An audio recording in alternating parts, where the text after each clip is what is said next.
तो भयंकर भूचाल आया। क्या होगा? प्लेट से प्लेट जब तेजी से टकराएगा तो ऊपर का घर और क्या होगा? सब गिर फिर जाएगा। क्या होगा? गिर गिर जाएगा, नहीं गिरेगा?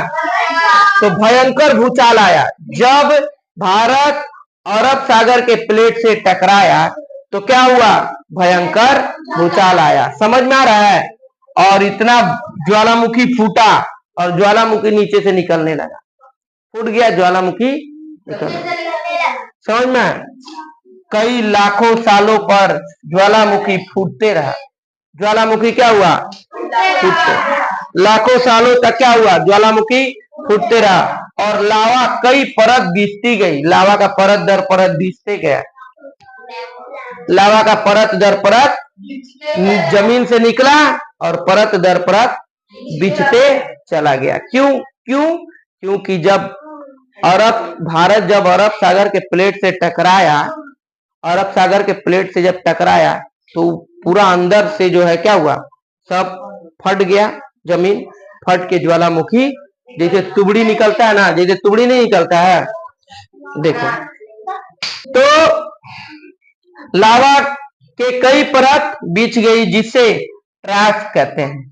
क्या कहते हैं? ट्रैप्स कहते हैं। और वह लावा की परतें मजबूत हो गई। लावा की परतें क्या हुआ? मजबूत होते गया।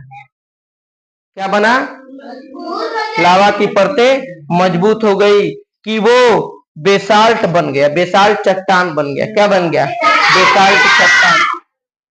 बेसाल्ट चट्टान दक्षिण भारत में देखेगा ना, दक्षिण भारत में पूरा ऐसा ही चट्टाने चट्टान है। क्या है? इससे वह इतनी मजबूत हो गई कि इसके अंदर भूकंप आता है तो वह अंदर ही नीचे ही दम तोड़ देता है। भूकंप अगर आएगा भी ना, ज्वालामुखी निकलने का चेष्टा भी करेगा तो इतना मोटा परत दर परत लाखों साल से इतना मजबूत हो गया है, वो नीचे ही दम तोड़ देता, फोड़ के बाहर नहीं आ पाता। समझ में? क्या होता है?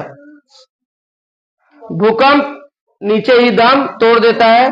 इसी कारण दक्षिण भारत में भूकंप का एहसास नहीं होता है।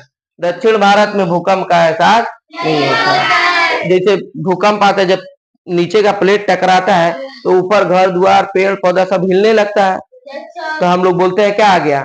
पृथ्वी के अचानक कांप उठने की क्रिया को भूकंप कहते हैं। पृथ्वी का अचानक कांप उठने की क्रिया को भूकंप कहते हैं। भूकंप को रिक्टर स्केल पर मापते हैं। सिस्मोग्राफी